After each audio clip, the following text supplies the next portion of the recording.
Okay. I'm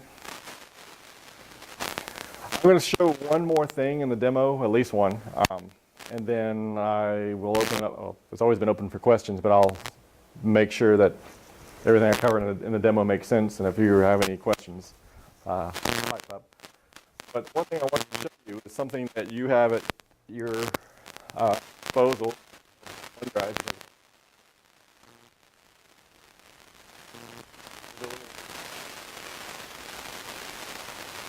Configuration stuff.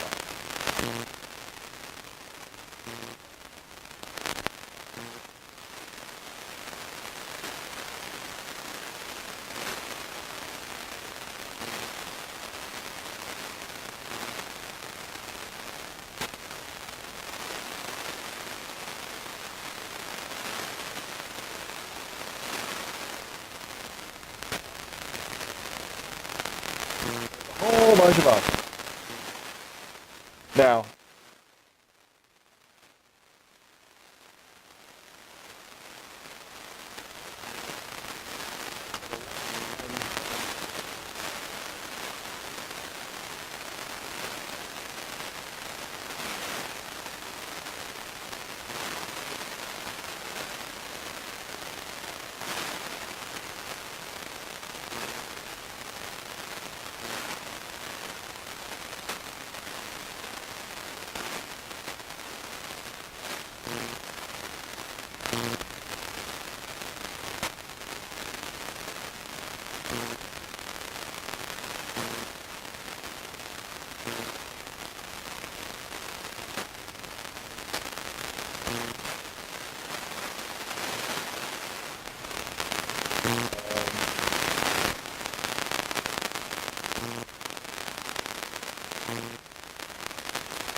realize I mentioned it the other day. I probably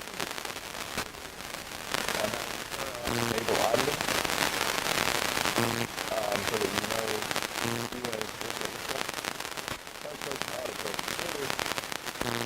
under the cycles.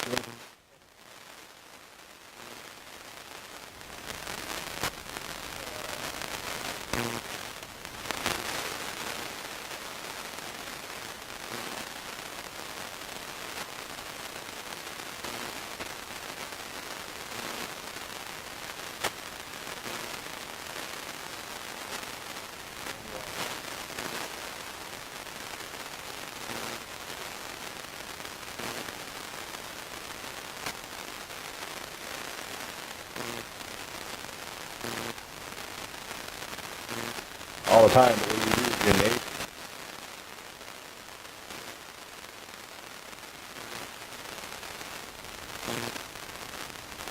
Specify what things you want to have audited, either or moved or deleted.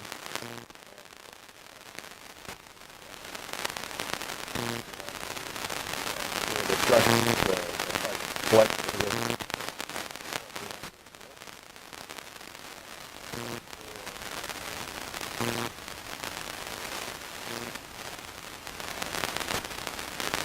Changes to the permissions that maybe happen that you didn't know all that.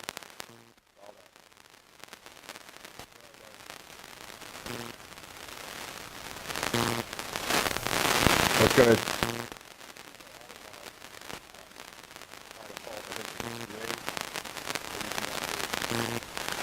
change that.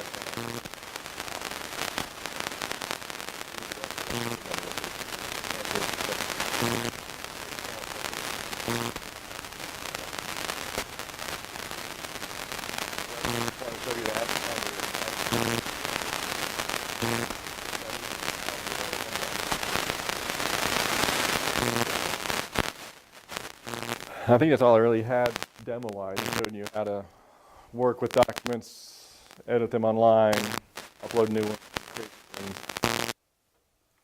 Are there any specific questions on working with the web interface?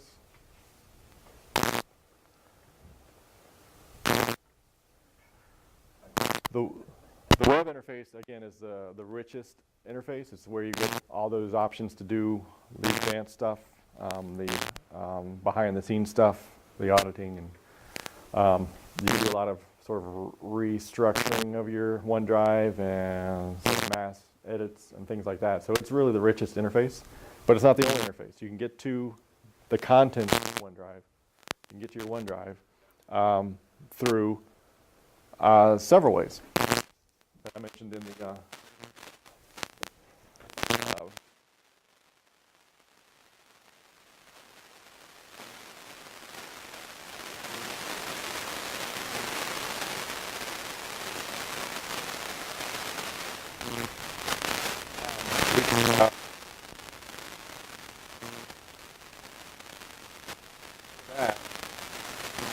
you'll notice I've got a couple of options here on. I've got sites /KCTCS, which is all the SharePoint Online team sites that I have access to are behind that. I've got OneDrive /KCTCS. That's the official OneDrive for Business. That's part of area, or our KCTCS in Jefferson area. That's my personal OneDrive that I've had for years with Microsoft. It's completely separate. It's not part of KCTCS, but you can actually have a location, a file save as location map in your Office product. Pardon?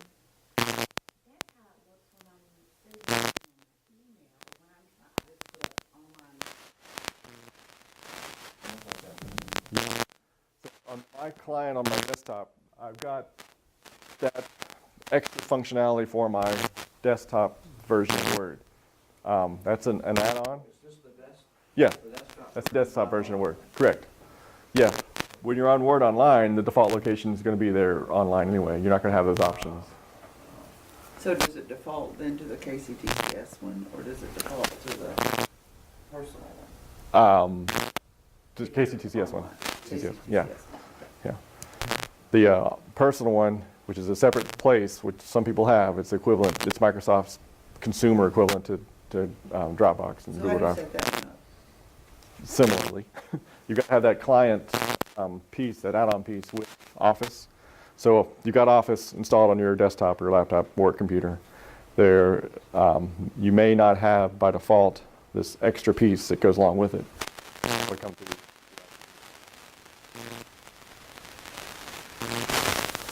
Speak on their behalf on what they plan to do that, but that's possible to push that out or have it a part of a base install for your campus.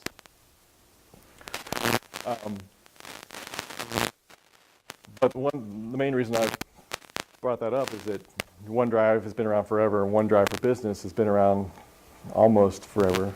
But they're two different spots, and they actually have slightly different technologies underneath them. One is obviously geared towards business. It's sold with a business package. One personal, you can get a free email, like 5 gig of space or 7 gigs, some free. That's your OneDrive as part of it.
multiply it times, Yeah, that labs that we have. They're all different. yeah. It's definitely each college has an issue because of multiple campuses, multiple licenses for areas, and then step back at the system level, it's like, well, no one's doing the same thing. Campus. So if I'm at home and I do a lot at night, Yep. and I wanted to send Patty an attachment and I wanted to share it, because on the email, when I put an attachment, it comes up where you had it. Like if I was putting an attachment in an email, Yeah. where you had it. If I wanted to, instead of sending it, because it asks you OneDrive Yeah. or, Yeah. I forgot the name of the other option, I would send it OneDrive. And then how would that work? What would that do? Would that get it in my account and then I could share it with her later or You would upload it to OneDrive and then share it with Patty. with Patty? You click on the three dots that he was talking about earlier, and you do share. What's probably happening though is even better and more advanced because you've got that folder in your OneDrive, your email attachments. So you created a email from scratch. Say, dear Patty, here's the thing. Attach the thing. Okay. Hit send. On the back end, it's taking that file and putting it in that directory or that file folder on your OneDrive email attachments and assigning permissions to it based on the recipients of that email automatically to you. That's what's happening. Yeah. When you're sending attachments, it's going ahead and making a copy and putting it in your OneDrive. Right. That's what I'm thinking is happening there. Okay. Which makes it really cool for you managing your stuff because you've got, the thing that you sent Patty is in this one spot where you've shared everything else, but it's individually shared to Patty. You don't have to worry about going separate step of assigning permissions and making sure that she only has access and all that kind of stuff. So it's happening. I bet. Again, I don't have that folder in my OneDrive for some reason, so it's probably a fairly recent thing. Just out of curiosity, how many people have that folder? Doing it right now. The default folder is in your OneDrive of shared with everyone and attachments. What was it called? Yeah. When you put attachment OneDrive, Yeah. both of them are there. Click it when you get whatever, it will give you the option to use that one or the one below it again. The ones that's in your house. Yeah. The ones that are shared with you. Okay. Yeah. Let me actually do it on the big screen, and see if I that, and I'll also allow me to email. And show you how.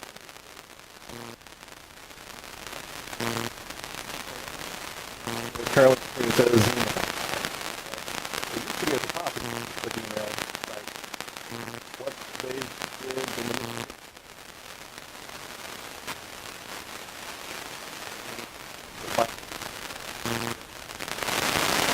on the app one.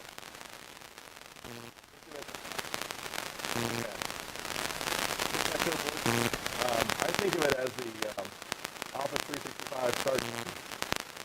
So on Windows, you click the button to get active. The start button, you get active.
Not gonna do its thing of initializing everything until you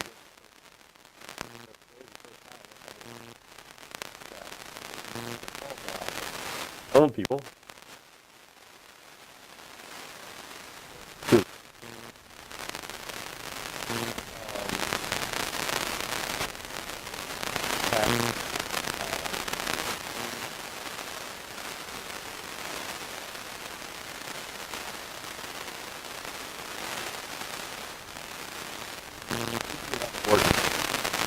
Now I have an email that was updated about a minute ago and it's shared with people. So if I go into it, here is a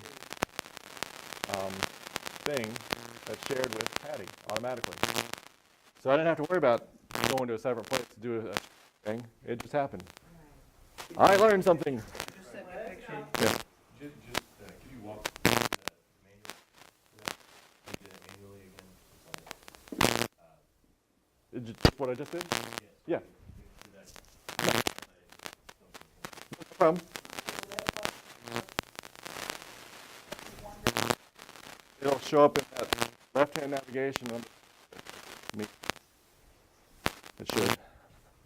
So if you go to your OneDrive and go to your shared with me, there it is. Yes! So this is a new way of working. Now when we need to do the profile, or whatever, we could do it that way. Just put it right up Just there. put-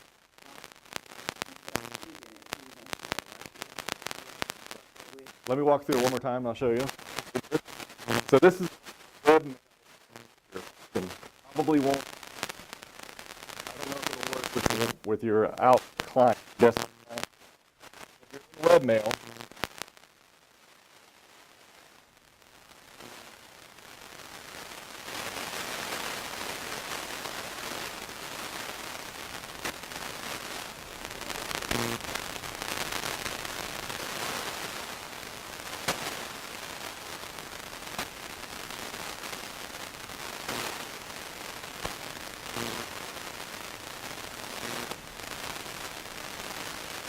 got your email.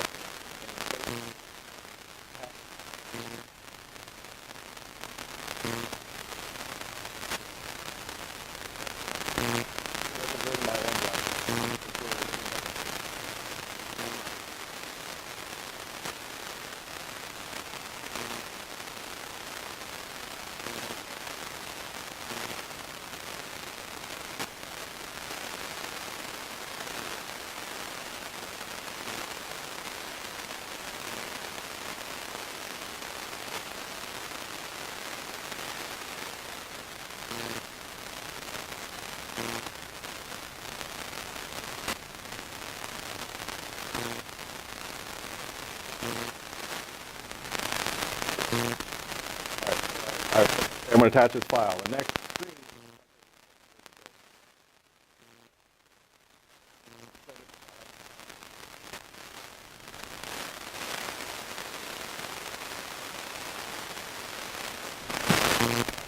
OneDrive and share.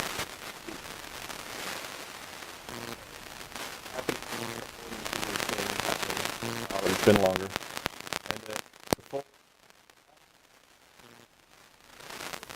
on the back end in Office 365, it says, hey, this is a new email. Let me deliver it. The thing here I have to share, let me put it here. Let me assign the permissions. User, it's still doing its thing. Maybe it's up to an hour. It probably shouldn't be that long, but it'll be quick. And then and goes on the left side, navigation.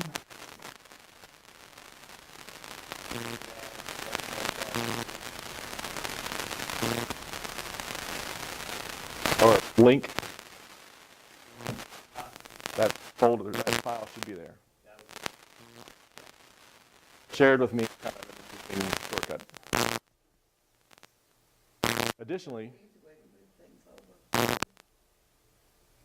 yeah.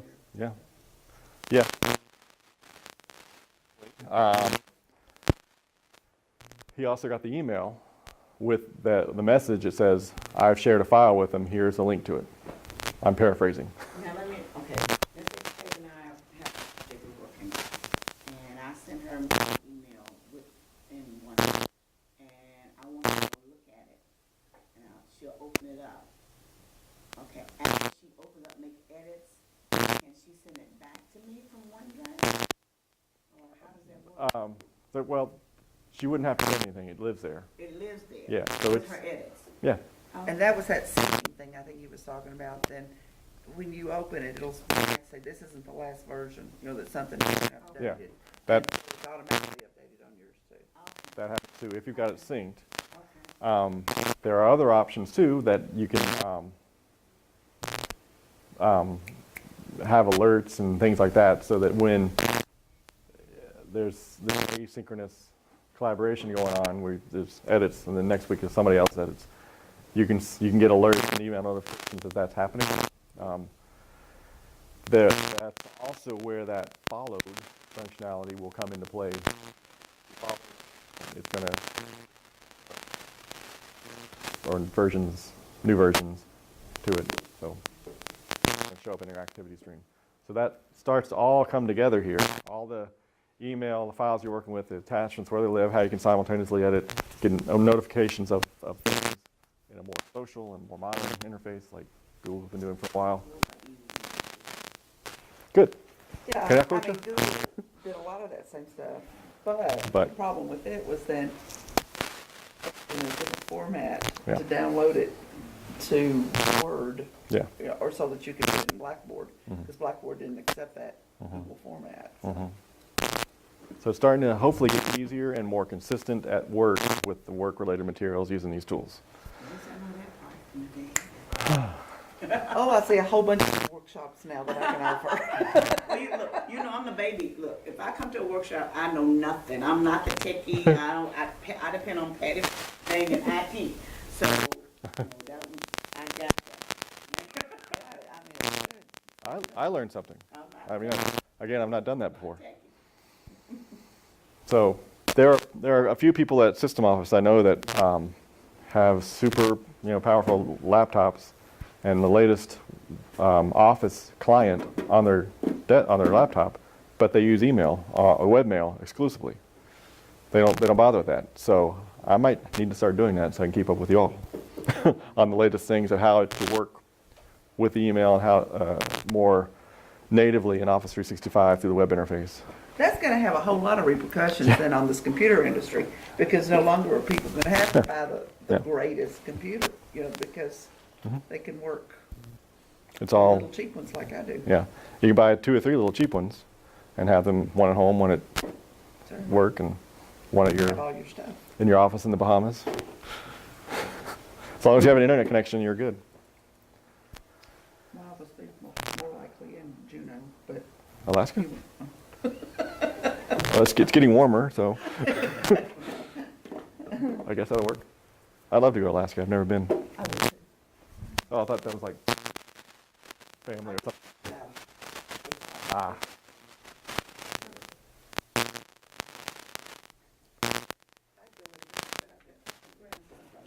Any additional questions on anything? Got like 74 slides I can run through if you want. But I think we've covered a lot, and we've got another. How long would we go to? Half hour schedule? I can go all the way at that time. Just do questions and answers, or send each other emails and play. Whatever you want to do.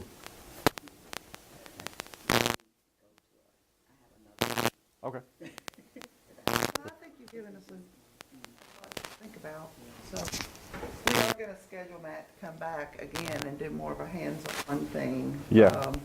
Because I'm gonna be more careful that it doesn't conflict with council, because there's a lot of people there who wanted to come. And Yeah, I met him in the parking lot. we've got some real issues going on that they I know it's need to a- be there for. It's an IT initiative to move people towards OneDrive for their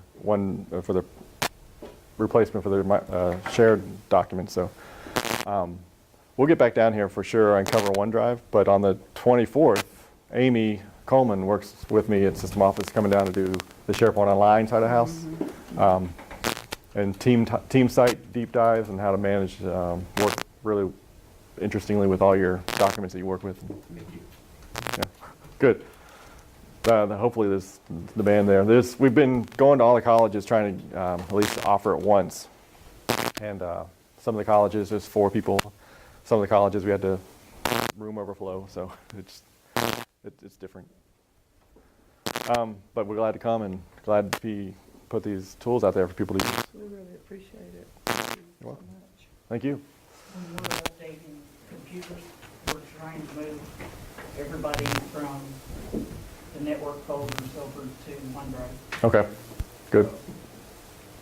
That's what we're trying to do. Yeah, and it's a process. It is. We had a really serious dilemma a few years back. I lose track of time, where some of our old servers died, Mhm. and people had files out there Mhm. that, departmental files and all kinds of things, and I don't know if they all were ever recovered, were they, Tammy? Ouch. And so that was not good. We even worked with Binder to try to get the data, Yeah, and nope. I think what did they say? $30,000 they could try to retrieve. Right. Or like $30,000. That brings up a good point though, with reliability and security and all that, the accessibility. With SharePoint Online, OneDrive, and email, and all the Office 365 stuff, there will be, like with any service interruptions, but all the data should always be available, if not during some interruption, immediately afterwards. I mean, it's much more reliable up there than it is on any college campus, even the most fully staffed data center on campus. Right, and speaking of that, though, loss, data, interruption, whatever, if you're, I'm kind of a big fan of redundancy. So is there a way to back everything up easily to an external hard drive? No. Okay, No. I figured, but I just wanted to check. You know, the paradigm is, and model has shifted a little bit with the thinking.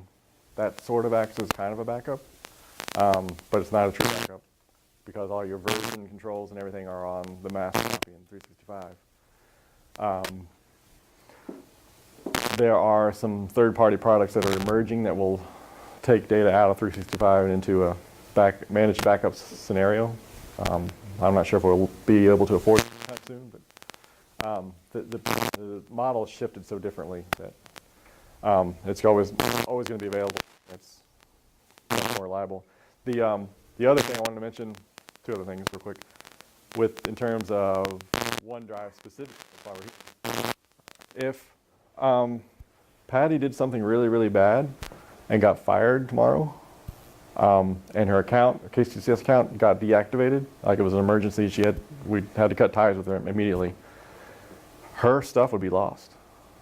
There's like a 30-day grace period that administrators would know about, that they could actually go in and get files that might be needed. But that's not always known at the college level if there's some kind of thing happening.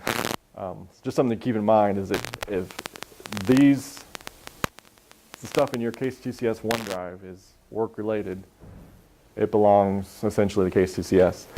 You can fill it up with your personal movies and personal pictures, whatever, but if you happen to leave or are asked to leave, then that's going to be lost if you don't have another copy.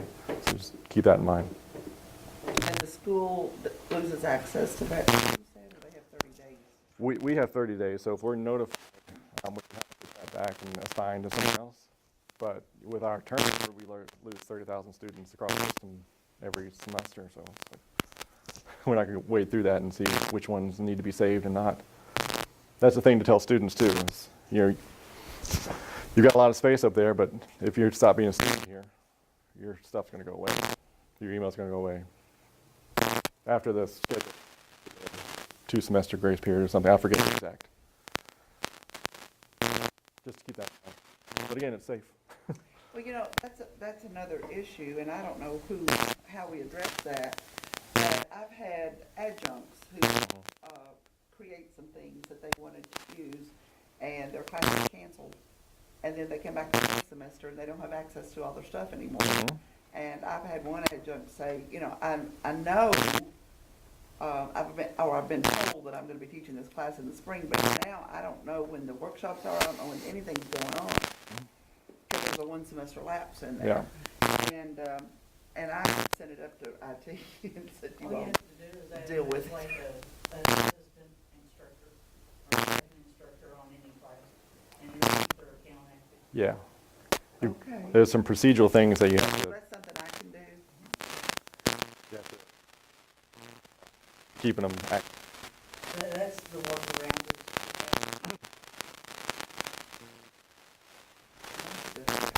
Because some colleges have the practice of, officially firing everyone in June, rehiring them in August or whatever. And so that can mess up your account.